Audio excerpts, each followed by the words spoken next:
Hello, everybody, and welcome back for more Beacon Pines.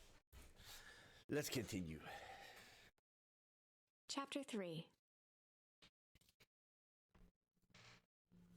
Finding a Friend. The next morning, it was quieter than usual at the breakfast table.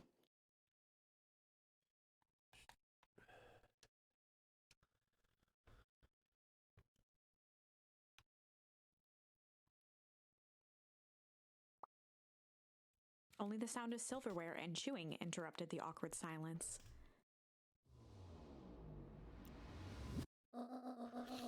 I finished jarring a mess of jam last night. So that you'll need to get delivered into town today. Okay. So what did you and Rollo get up to yesterday? Oh, nothing interesting. I think this part I haven't even seen yet because I think the demo stopped from the moment we got away from that little factory place. So this part I haven't seen yet. At least not that I remembered. I don't think so. Hello. Calm down. No, of course it was the right thing to do. Start gathering folks. I'll be right here.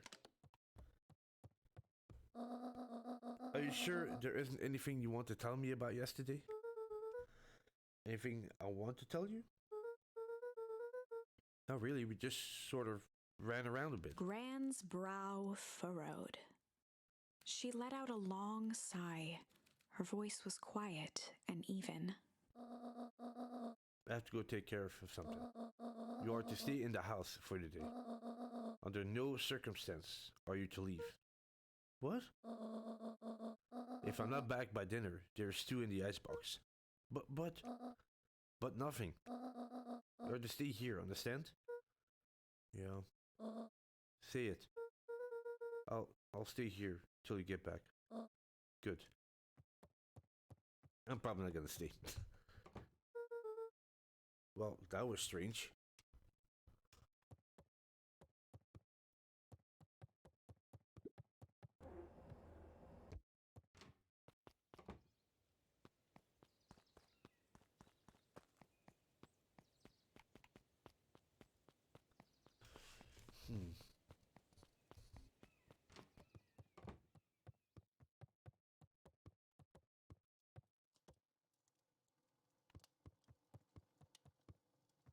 An eerie electronic sound echoed from Luca's bedroom. What? Oh, that's the walkie-talkie. Hello? Is anyone there?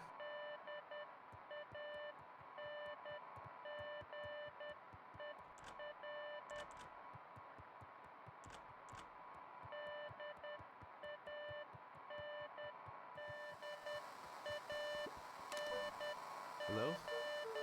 Rollo, is that you?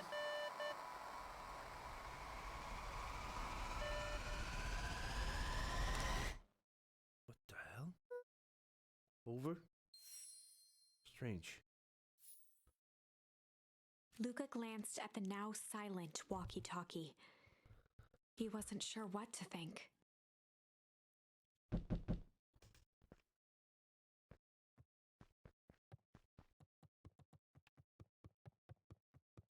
What the hell's going on? Oh, hey, Roxy. If this is about me accidentally kicking you yesterday, is Rollo here? No? Look at me, Luca. This is serious. Is Rollo here? No, I haven't seen him since yesterday. Rollo didn't come home last night. What? A pit formed in Luca's stomach. Where was the last place you saw him? We were playing around in Weepwood, and then it was late and we went home. Weepwood. If he's alive, I'm going to kill that little creep. Is there anything else? Anything that he said? Luca's mouth felt dry. No, we're just messing around. Okay. I need to go let people know to check the woods. You just stay out of trouble. Go see if he's hiding in the library or something. Luca could feel his heart beating in his throat. Rollo. Where are you? Check the library for Rollo. But I can't leave the house.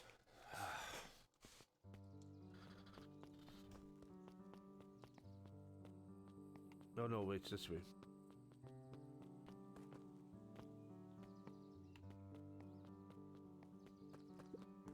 The road leading to Beacon Pines was long and uninspiring, a sort of natural barrier for the impatient. Okay, let's go. What the hell? Hey, Bert. Have you seen Rollo? Nope. Though I've mostly been talking to clipboards. They're setting up lots of stuff for the festival. This one said he had to process some answers. I told him that was fine. I'll wait right here until he gets back.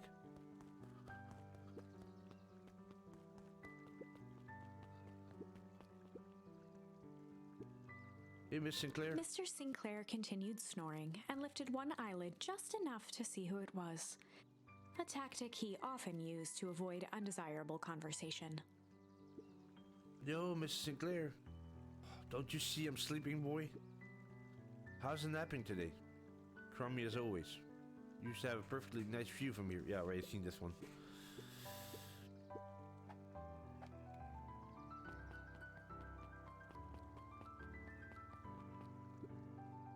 We really need to get back to work. Just a couple more minutes.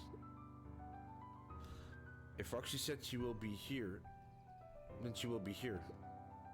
I just don't see why I'm standing around, doing nothing. Wait, let me... Jeez, this music is so loud right now in my ear.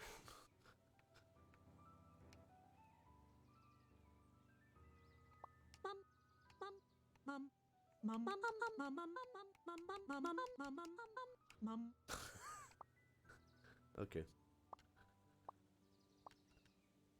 I'm waiting for Roxy. And I could be standing around, doing nothing. I'm getting paid for it. Come on, Louie. Roxy needs our help. Oh, my parents won't listen. No offense, but isn't Rollo always getting into trouble? Something feels different this time. What can we do to help? We need to check where the adults aren't. So I guess it's up to us to check Weepwood. Our shift doesn't end for another couple of hours. We could spend the time making posters. That would be great. I guess. Right, Fitz and I will check Weepwood. We'll be back late to pick up the posters. I think my dad has a map of Weepwood. Weepwood. Let's swing by my house and grab it before we head out.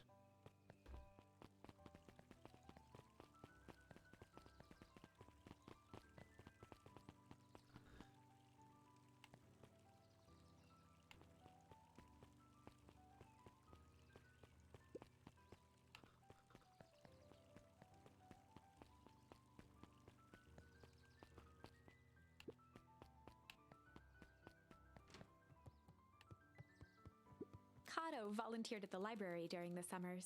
He wasn't very social, so he'd dedicate each summer to becoming an expert in a single subject, making him a reliable source of very particular knowledge.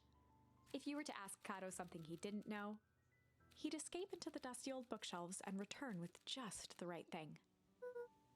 Hey, Kato. Kato was lost in his reading. Luca crooked his neck to see the title, Introduction to Melitology. Uh-huh.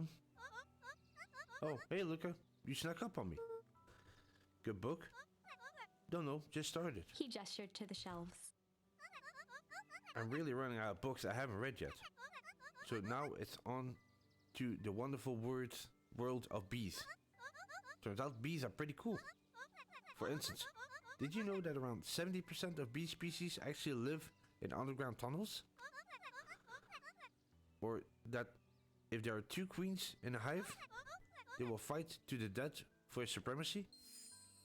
Fight. That's interesting, but you haven't seen Roller around recently, have you? Not since yesterday. Keep an eye out for him, okay? Sure thing. If I see him, You'll be the first to know.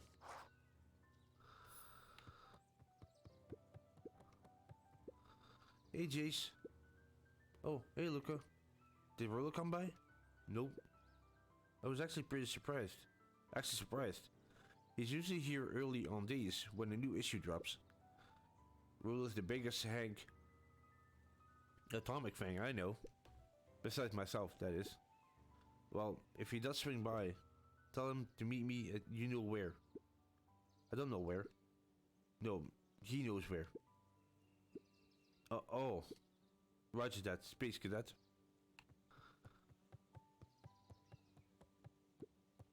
There were rarely any actual new additions. Simply a variety of existing content rotated into the front display each week. Not fooling anyone.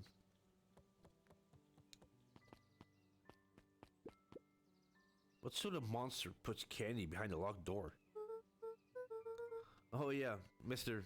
Nuncrete works weird hours sometimes. Of course he does. How about you? When do I work? No, what's your name? Luca Van Horn. You new here? Yep, not by choice. Beck's family moved often, giving her little time to establish any real connections. She would tell you she prefers it that way.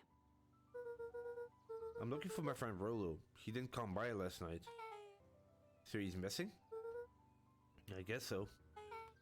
Like missing? Does that sort of thing happen a lot here? Luca shifted his feet uncomfortably. Well, that sucks. Yeah. So I should probably get going. Hey, wait up. What? Beck pulled a coin from her pocket. I'm coming with you. What? So says the unlucky penny. Unlucky? Yep, well, technically it landed on heads. Leave this kid to find his friend alone. But I always do the opposite. Oh, that's kinda like me and Rolo. I guess Rolo is my unlucky penny. That sells it. A person should never be without their unlucky penny. Let's go find him. The name is Beck. Pleased to meet you, Beck. I suppose I could use some help. Try to keep up.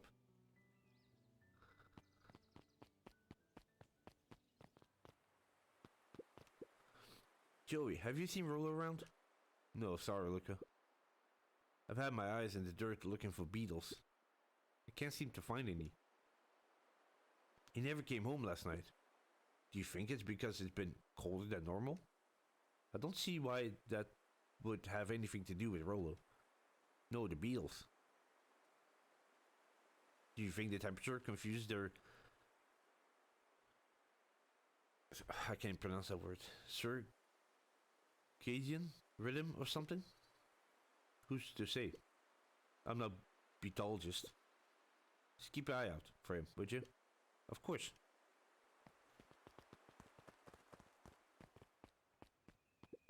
After the foul harvest destroyed their wealth and reputation, the Valentines shuttered off their estate from the rest of town.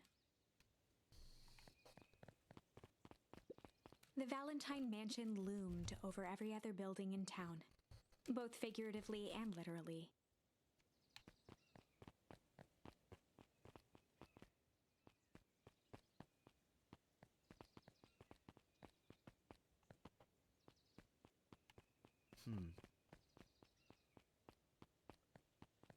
There's nothing really here.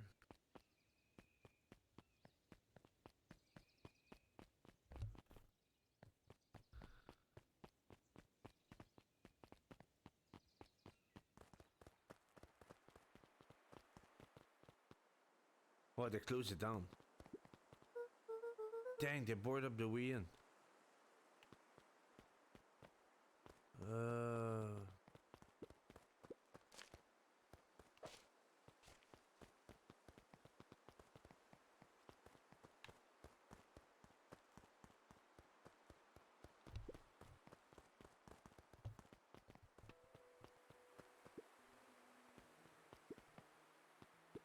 Luca felt a chill as he approached Beck.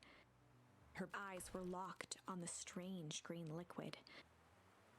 The nearby grass was coated in a fine layer of frost. Is this sort of thing normal around here? Because puddles of glowing ooze are definitely not what I expect from this place. I have no idea what that stuff is. Well, the next obvious step is science. And what does science suggest? Book it with a stick. Luca watched as Beck dipped a broken tree branch into the goo. Beck's eyes widened as flowers grew from the dead wood. Wow. First small buds, which quickly bloomed into vibrant petals. What the? Cool. As quickly as they had grown, the flowers began to shrivel and turn gray. Beck dropped the stick with a grunt of disgust. Okay. So the science tells us this gunk is weird as hell. Yeah, it seems dangerous. Hey, Tish, look what the cat dragged in. Yup. I don't have time for this right now, Iggy. Oh, don't say things like that. It hurts Tish's feelings. Ain't that right, Tish? Yup. She looks fine to me.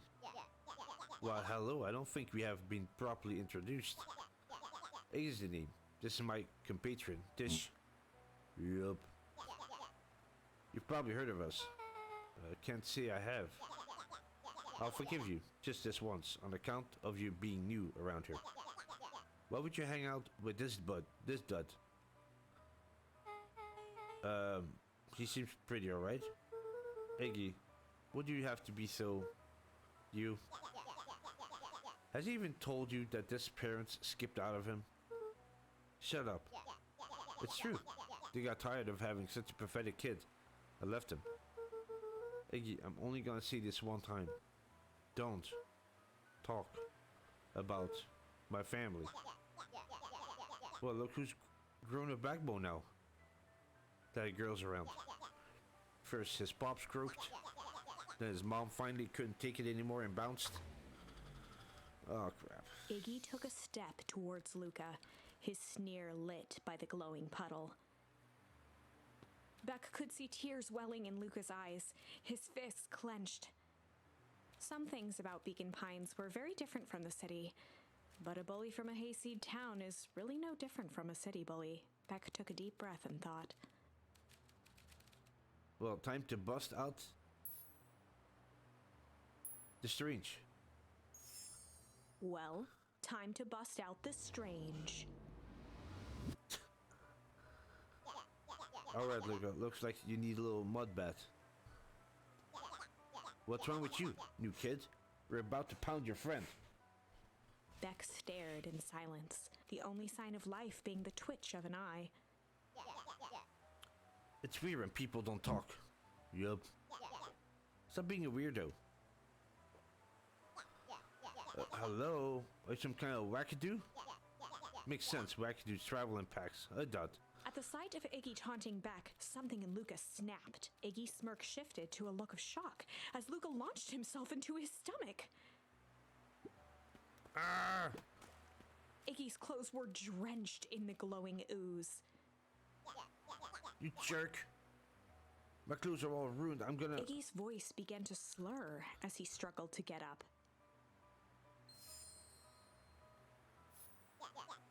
I don't feel so good.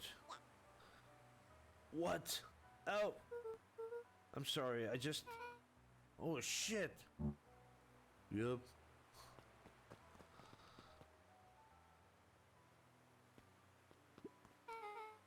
That was intense.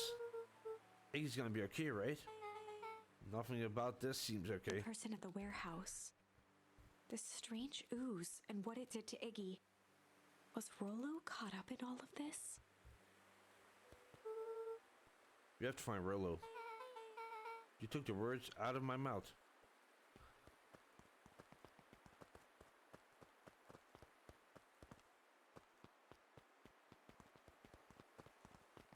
Nope. Oh. Whoa there, little buddies. You startled me. What the dickens are you up to in this part of town? We're just helping look for Rollo. Oh, you haven't heard the good news? Rollo showed up safe and sound a bit ago. Really? So where was he? It's funny, really. He just got a little turned around the woods. It can be disorienting, you know? I'm starting to get that impression. Was at his house now, getting some well-deserved rest. Well, that's a relief. You two should scurry along before you get lost yourself. Yeah, come on, Beck. Can't wait to introduce you to Rollo. Oh, that reminds me. Luca, your grandmother was looking for you. She was? She was worried sick. You should march straight home, I guess. Beck, your folks might be getting worried too. I'll walk you home. I need to talk with Nellie about work anyway. Beck glanced toward Luca. I guess all well that ends well. I'll introduce you to Rollo tomorrow. Sure. That's okay.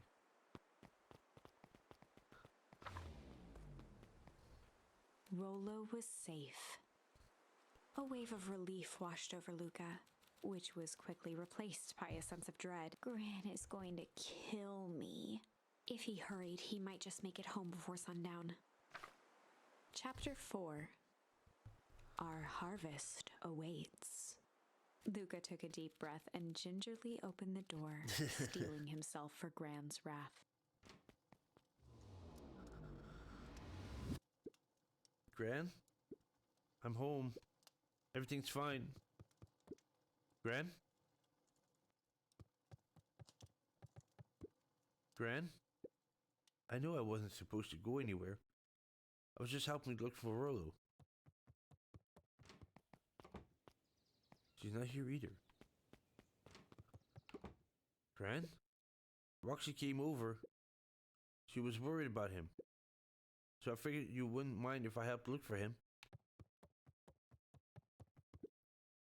It turns out Rollo is safe and sound.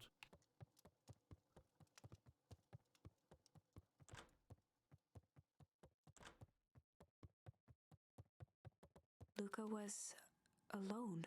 Huh? The house was empty. So grandson back yet? I guess that's a good thing. Nothing to do now but sleep, I guess. Luca was sitting by the pond, listening to small waves lap against a rock. His father sat in a folding chair in front of him. Without turning, he spoke. "Why don't you grab me some nice bait?" "Sure thing, Dad."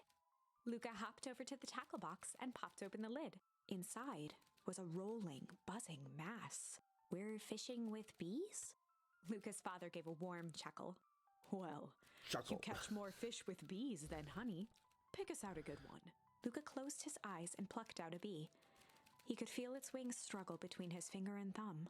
Holding it at arm's length, he hurried over. His father deftly baited the hook and examined his work.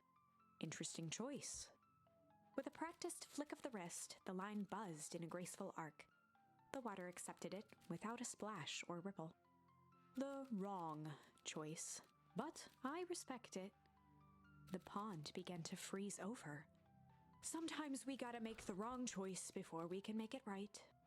Pallid ice propagated across the still surface with an alarming speed.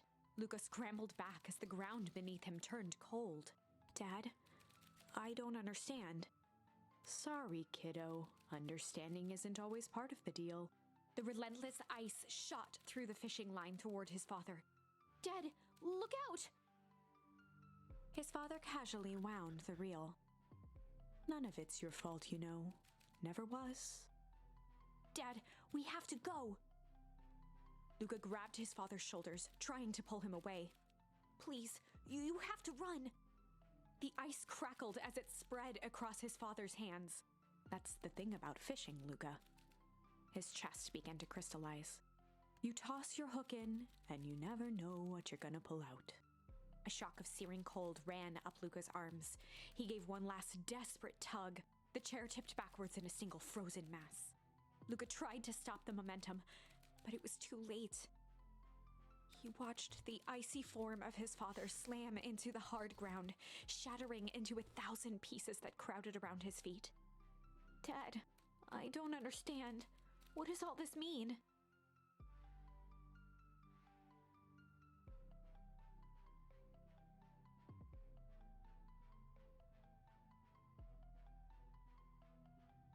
Interesting. Says, Dad, I don't understand. What does all this mean? Isn't it like, what does this all mean? Interesting. I never heard like that. What does all this mean? The gentle rustle of leaves was the only reply.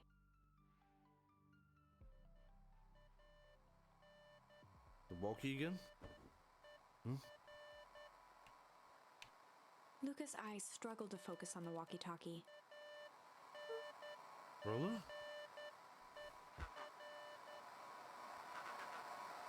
Faintly, he could hear Rollo amongst the noise. Luca? Rollo, is that you? Luca! There? Rollo, in the middle of the night. Okay, thank God. Listen, I don't know how long this thing will work down here. Down here? Rollo's voice was coming through more clearly now, but some words were still just static. Listen to me, someone grabbed me yesterday. What? The man in the hazmat suit? Took me to some sort of... I think I'm underground. Underground? Are you okay? Kinda. They seem more interested in, for now at least.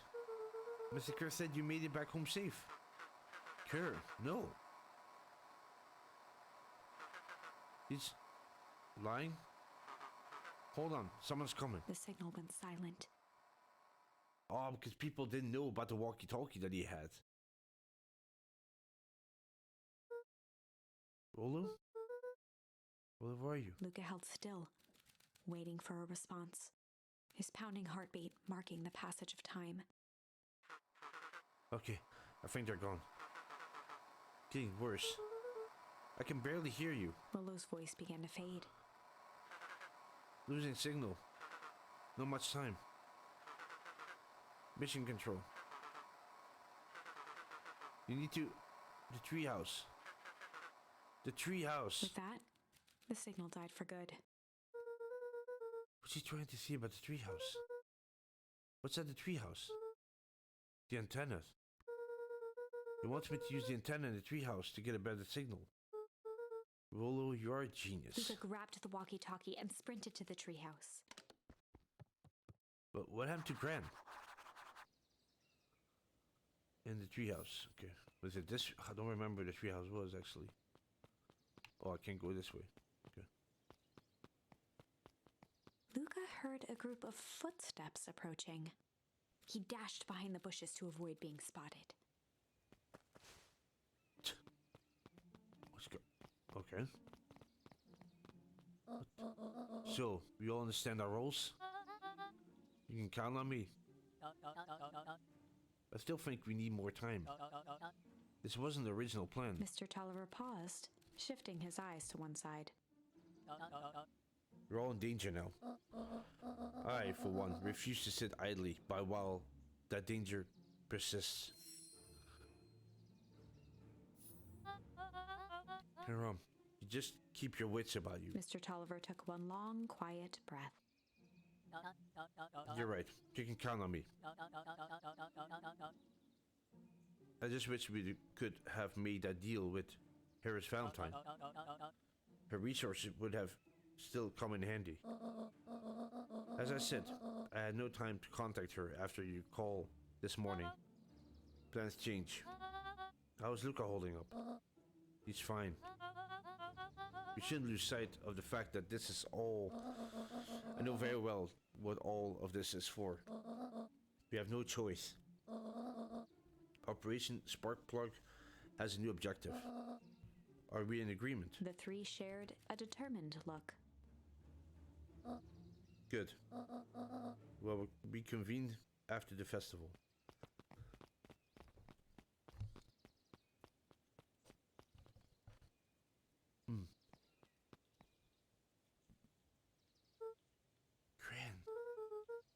are you meeting with Mr. Fratelli and Mr. Tolliver late at night? Hey, Luca. Jeez. Tom, you scared me. How long you been here? Oh, just a few minutes.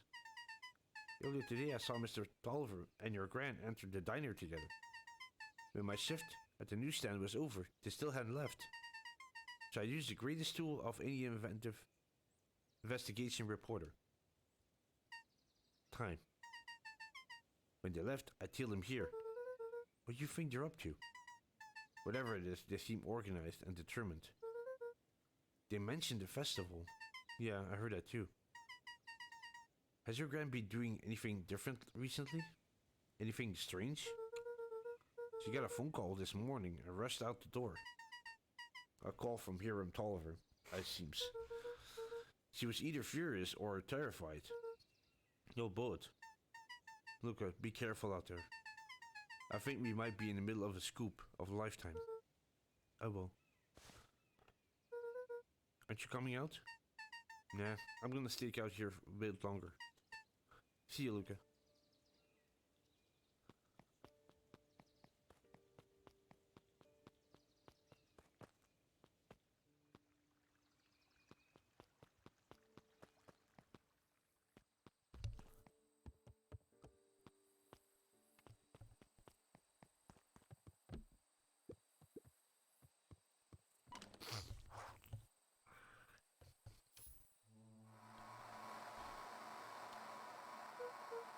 Rollo? Rollo, are you there? I'm at the treehouse now, Rollo. Mr. Kurtz said you were all right. What's happening out there?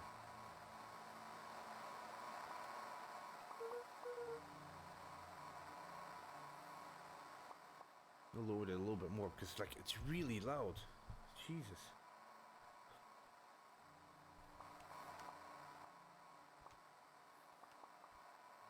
Dang it, Rillo, where are you?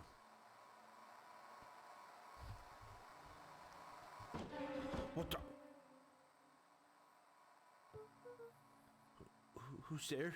Luca could only see a cloaked shape behind the rocket. I've got weapons in here, so you better come out right now. He strained to hear as a muffled voice began. Weapons. How could you hurt something that's already dead? Fear gripped Luca's throat. Who are you? What? You don't recognize me? I guess I don't even recognize myself anymore. Luca stared at the ground for a moment, trying to place the dampened voice. The figure shifted slowly from behind the rocket, revealing itself to Luca.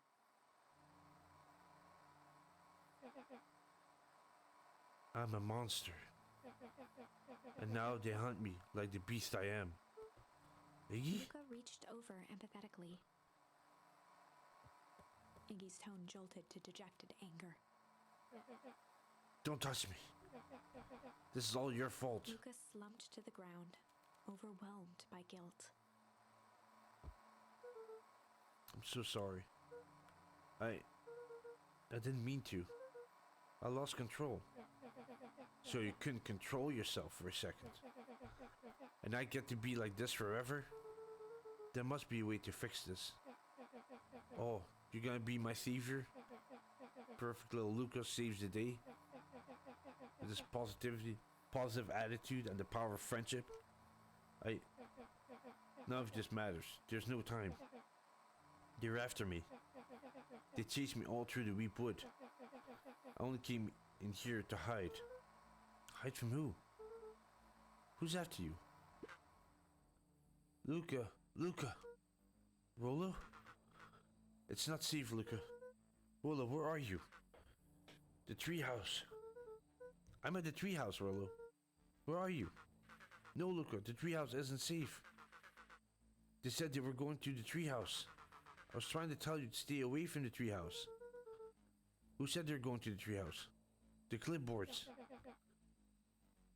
What did I tell you? This perennial Harvard's wackadoos are after me. They've been chasing me, yelling questions at me. What sort of questions?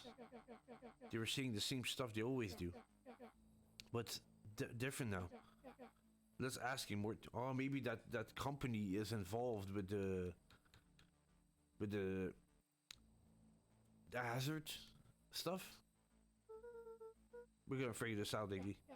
Yeah, well, thanks. Hello? Is anyone present in this boreal domicile? Crap, they found me. Luca, what's happening? Don't panic, you stay here. I'll see what they want. Damn! Hello, Mr. Van Horn. We'd love to hear your thoughts. Do you have time for an informal chat? We'll be brief. Your time is valuable to us. Be down in just a second. Of course. If you have a problem, look, you gotta get out of there. Who's out there? Is it them? Yeah, it's the clipboards. A bunch of them. How many? Maybe all of them. And yeah, you were right.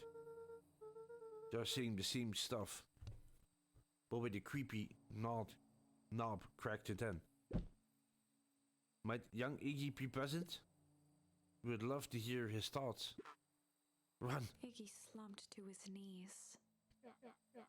I don't know what to do. Just so tired. Look at what do we do? Luca grabbed the walkie-talkie and headed for the window. Follow my lead. Luca and Iggy climbed up the back of the treehouse to its roof, where Rollo had constructed his MCDC. The Mission Control Defense Cannon. From behind the crowd of clipboards, William Kerr strode forward, a warm smile on his face. This guy? Iggy, there you are. You gave all of us a heck of a scare. Go away, just leave me alone. I'm so sorry, Iggy, but no can do. Don't worry though, we're here to help. Help? Then why were you chasing me?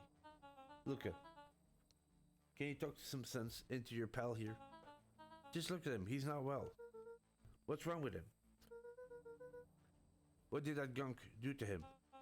Well, that's a pretty honking big question, Luca.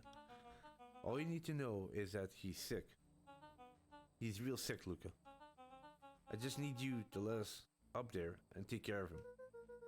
You told me Rollo was okay, that he was back at his place resting.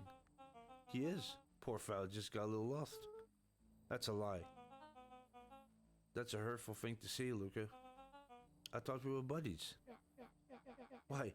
Because you let your ramble on like a wackadoo? Nobody likes it, you creep. Kerr's smile faltered. Why don't you pop on down here so we can have a face-to-face? Yelling like this is gonna give us all a heck of a sore throat.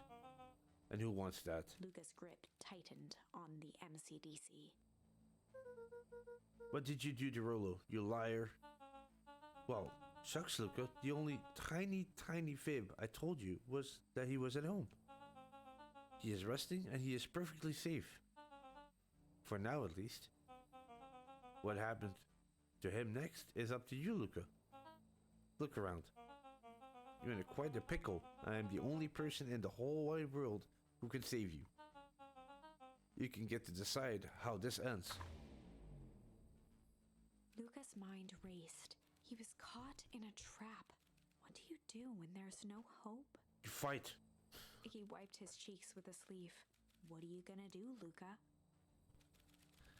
Luca drew himself up and decided to take the only option they had left. Is fight. Luca drew himself up and decided to take the only option they had left. Fight. He swung the Mission Control Defense Cannon around, aiming it confidently at the smirking face of William Kerr. What's he gonna shoot him with? Oh, it's like a plunger? Hey, Mr. Kerr. Luca summoned his most insolent demeanor. Rollo sent his regards. Oh, shit. Hey. That was uncalled for, more than a little rude, and just plain unsanitary.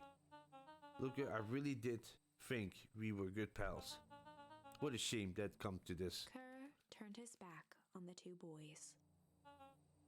And this. With a nonchalant wave of the hand, he made his exit. What? As the clipboards began to slowly advance on the treehouse, Luca looked to Iggy with resignation in his eyes. The end. That escalated quickly. Yeah. Maybe discretion was the better part of valor here. Let's put a pin in this for now.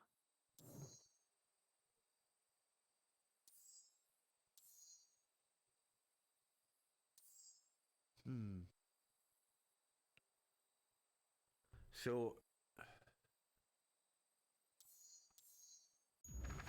if we go back to bust out the tickles, Well, time to bust out the tickles. let's see how this actually ends. Hey Tish, wanna see something cool? Yup. Check it. Beck lunged forward and began to tickle under Tish's arms.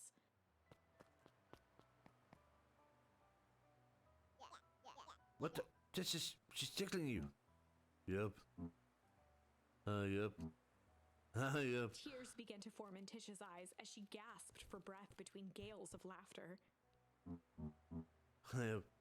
Beck redoubled her efforts until Tish finally had had enough. What just happened? She seems nice. Sorry for the interruption. I think we were just that you were just threatening us. Iggy's eyes darted around, a realization dawning on his face that he was now outnumbered. I just remembered I have somewhere to go. To be. See you around, new kid. Iggy kicked at the puddle before making his escape.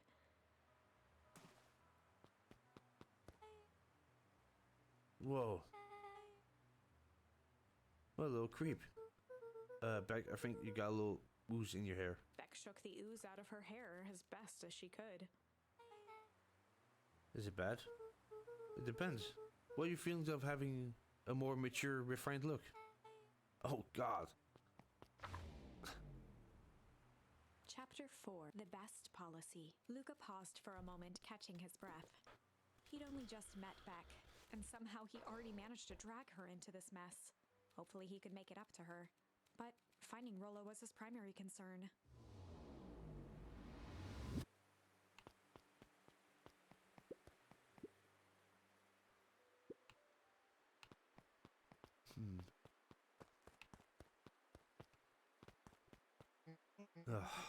Luca, what the hell are you doing here? Why did the kid with gray hair just run past us in a panic? Roxy and Fitz looked drained. It was clear they'd spent all day searching. That's Beck. I don't care who she is. What happened? We're just helping look for Rollo. Look, I need you to start telling me the truth. Roxy's temper could often be dismissed as the impatience of an older sibling, but this was the most intense Luca had ever seen her. Her eyes were wild and unfocused, looking straight through Luca.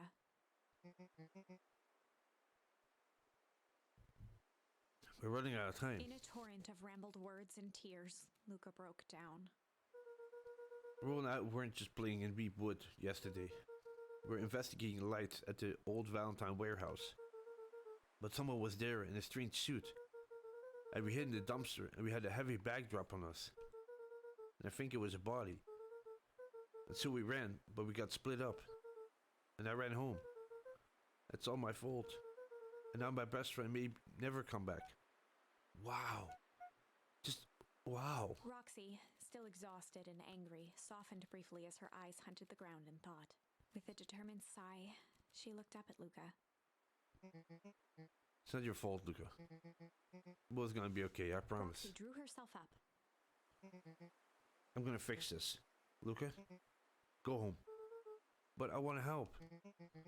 This is too dangerous for a kid. I just can't sit around. I have to do something. Roxy tried to think of the safest place to send Luca. You go back to that little treehouse you two like to play in. Wait there. In case Rollo shows up. Sounds like a plan? Luca wiped his cheeks and gave a quick nod. You did the right thing telling me the truth. Now scoot. Do you really believe his story? What other option do we have? Things have been strange around here leading up to the festival. My dad has been acting weird lately. Well, weirder than normal. Looking into the puddle, Roxy rubbed her arms to warm up. Why is this so cold here? Just please give me the willies. Wait at the treehouse in case Rolla shows up.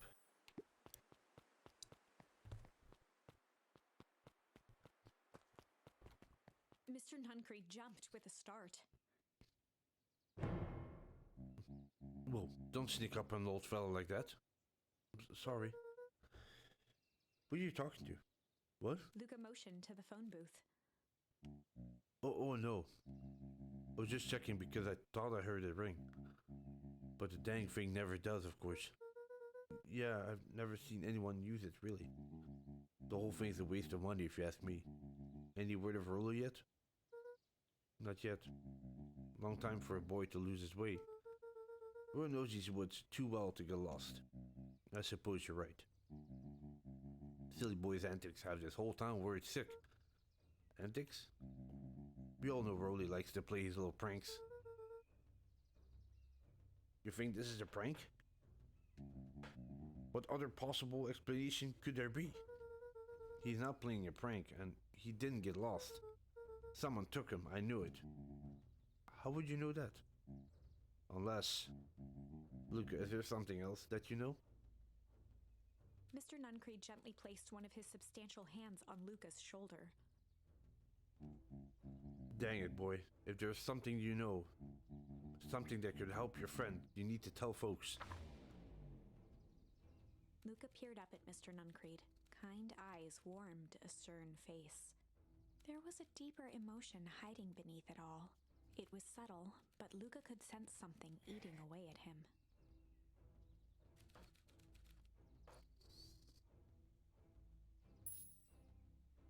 There was a shame lurking behind those eyes. There was a shame lurking behind those eyes. A deep sadness.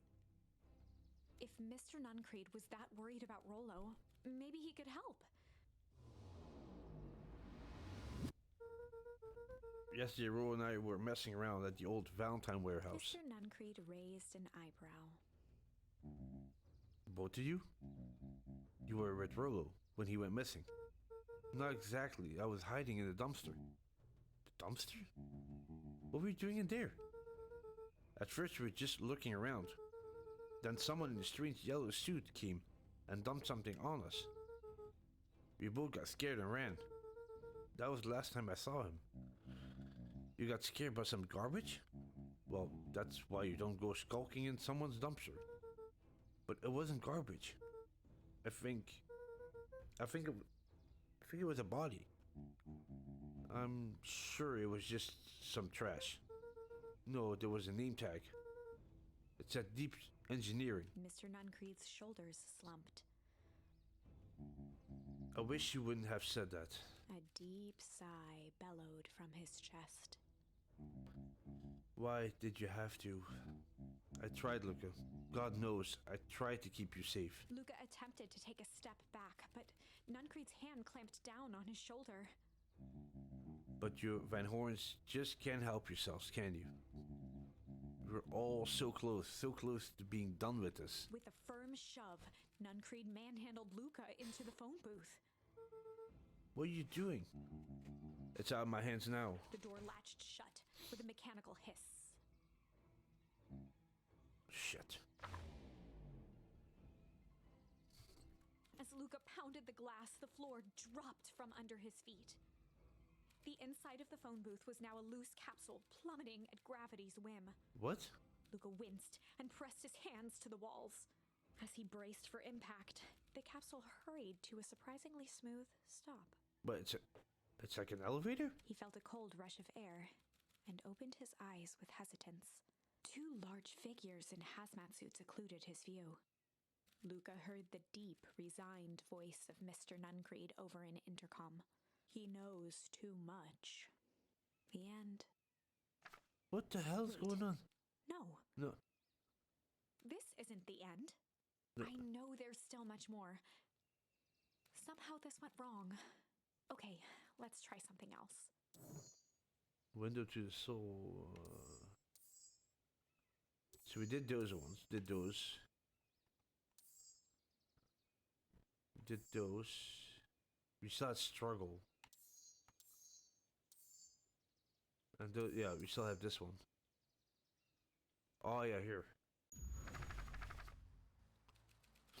This is a story about struggle. This is a story about struggle. Luca could hear a machine humming somewhere nearby. He felt around wildly, searching for something, anything that could help. His hands found a hard object. He yanked it free, lifting the cold stone. Let me go! Luca swung the tile as hard as he could at the shape that still held fast to his leg. He heard the crack of glass as the stone hit the assailant's mask. With a muffled yelp, the hand let go. Luca was free and scrambled to the door. He never looked back once on the long run home. Chapter 3. Everything's fine. The next morning, it was quieter than usual at the breakfast table. Only the sound of silverware and chewing interrupted the awkward silence.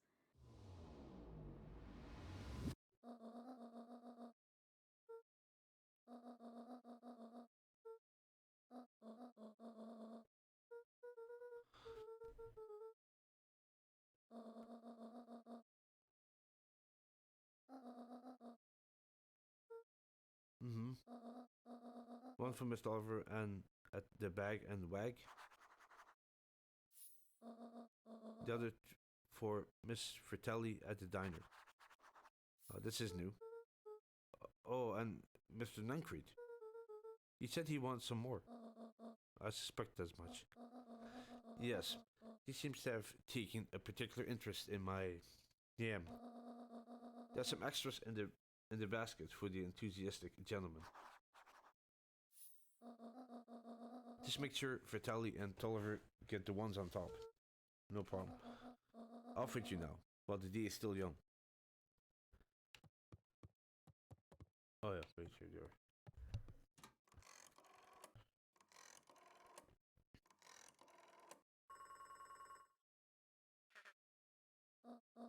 Hello, it's Juniper Hartford. What? Before you hang up, just hear me out.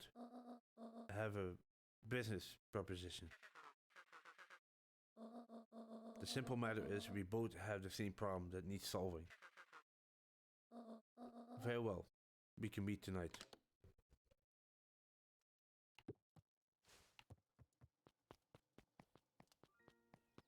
Oh, okay. Saw by yesterday, Roxy can be so annoying. But good news, no more boring chores for me today. Did you make it to the old Valentine warehouse? So, what did you find? Give me the dirt. Something happened. There was someone else there. What? Who was it? Was it aliens? I knew it would be aliens. No. Zombies? No. Alien zombies? What else could it possibly be? Well, though. I've got to deliver these in town first. We can catch up later. Oh, is it a whole thing? It sounds like a whole thing. Yeah, we shouldn't talk about it here. Meet me at the treehouse tonight.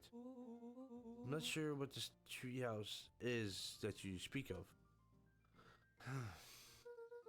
Meet me at Mission Control. Roger that, Space Cadet.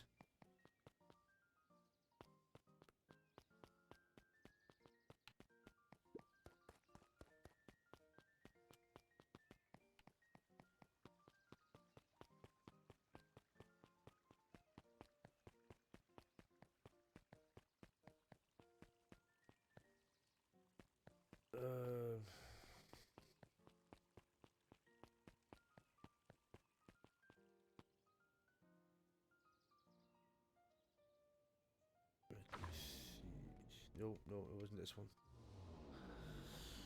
Wasn't this one. Wait.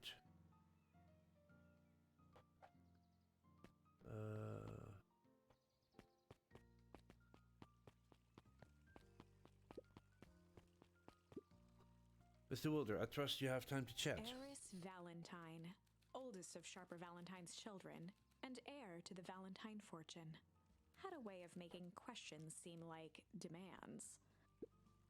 Certainly. Seems to be the problem. Mr. Wilder had learned to assume that if he was hearing from Eris, it was because she had taken issue with something he had put in the paper. I couldn't help to notice that the front page of this morning paper was consumed with stories about this silly festival. Well, yes. That is the news of the day. But there was no mention of the museum, nor the foundation through which it was endowed. I'm sorry, Miss Valentine. My readers are more so interested in this town's future, rather than any one family in particular. There was a time, Miss Wilder, when the goings on of my family was the only thing this town cared about. Well, things change, ma'am. And you know, change is dangerous. If you finish that thought, I'll make that monocle a permanent fixture of your anatomy.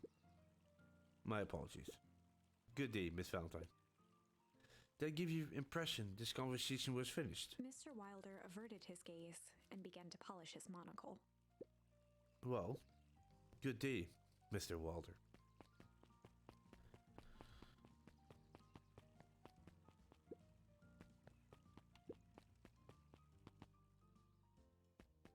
The diner.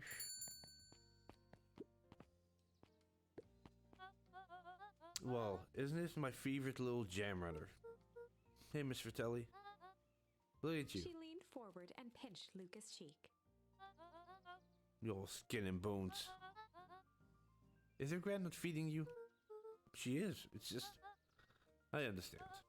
You know, I taught your mama how to cook back in the day. You may even remember, but you and her used to help out in the diner. See that picture over there? That's you helping your mama back in the day. So cute, running around the little apron, taking orders. The whole situation just breaks my heart. What happened to Eleanor?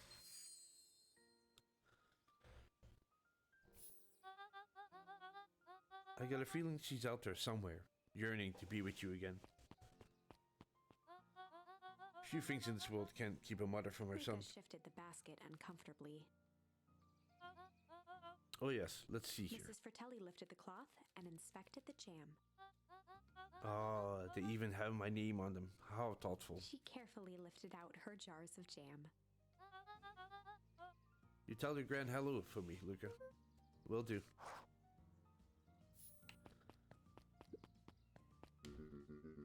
If I could just be left alone, young Mr. Van Horn. Oh, sure, sorry to bother you. It's just that Miss Kerr has asked me to make an opening speech at the festival. Being mayor and all, you might expect me to be a charismatic speaker. The truth is, I am terribly nervous. I really don't think I'm cut out for this sort of thing. Cut out for being a mayor or for public speaking? Both, I suppose. I never really chose any of this. It's more of a duty to my family. For our legacy. That sounds like a heavy burden. As for the festival, just speak from your heart. I'm sure it'll be great.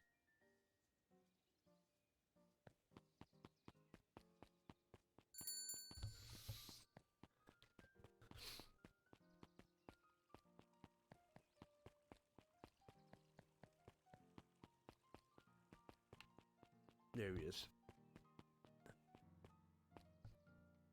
Oh no, wait. Wait, I need to... Mr. Tolliver, Numcrete is the last one. I already know. Jeff's hardware closed down about a year ago. The effects of the foul harvest stretched wide. When there are no crops in the field, tractors don't need fixing. I don't even know where I'm gonna find this guy.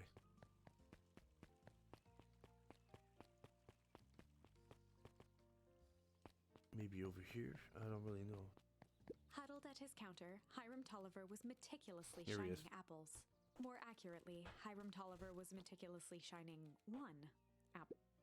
Hello? With Hey! a yelp, Mr. Tolliver fumbled the apple, flailing at the air as it fell. Oh, sorry. Oh, no bother, no bother. He leaned forward and lowered his voice. I see you have something for me. Yes, Gran had some jam I'm supposed to give you. He leaned in a bit further. Jam? Yes, these ones on top? She wrote your name on them. Mr. Tolliver leaned back, speaking loud enough for anyone to hear. Ah, yes. The jam. Thank you so much for delivering this jam to me. He reached forward and snapped up the jars of jam, giving Luca a little wink. I shall put it on my store shelf pot haste. Okay, I should finish my deliveries. Of course. Of course. He leaned in for a final whisper. Of course.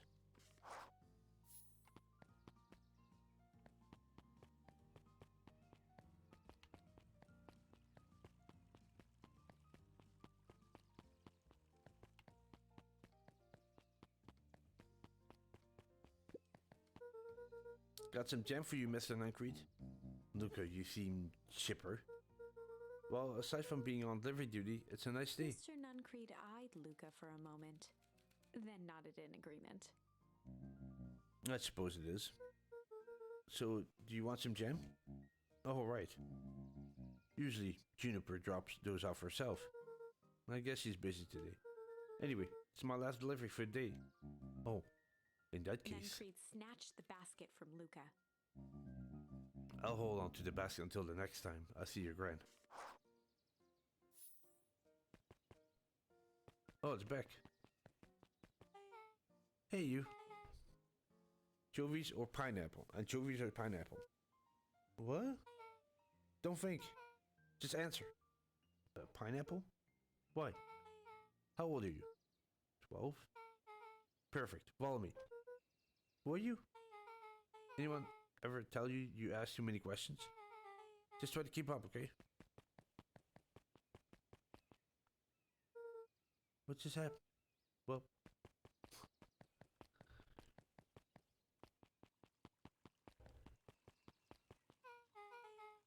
hey, what a crazy coincidence. He's my new friend I was just telling you about. Oh, that's wonderful. Yep, we just headed off. Oh, really? Get this, his favorite pizza topping in the world is pineapple. And what is your new little friend's name? Beck locked eyes with Luca. The look on her face was equal parts expectant and desperate. Luca Van Horn. Nice to meet you. I'm Nellie, and this is Leona. We're Beck's parent. Beck gave Luca a quick nudge. Oh, yeah, Beck told me all about you. Already feels like we know each other for years. So you both can stop obsessing about me making friends. Oh, darling, we never doubted you. It's just that for children with fewer than 5 close friends, the probability of a stunt development doubles. Well, 1 down, 4 to go, I guess. What Nelly means is that we just want this move to be as easy on you as possible. You can relax. A friend has been friended. This calls for celebration. Luca, you must join us for dinner tonight. Dinner? Wow, another coincidence. I actually asked him, and he said he would love to. It's just wonderful. In that case, we should pick up some groceries. You two don't get into too much trouble now.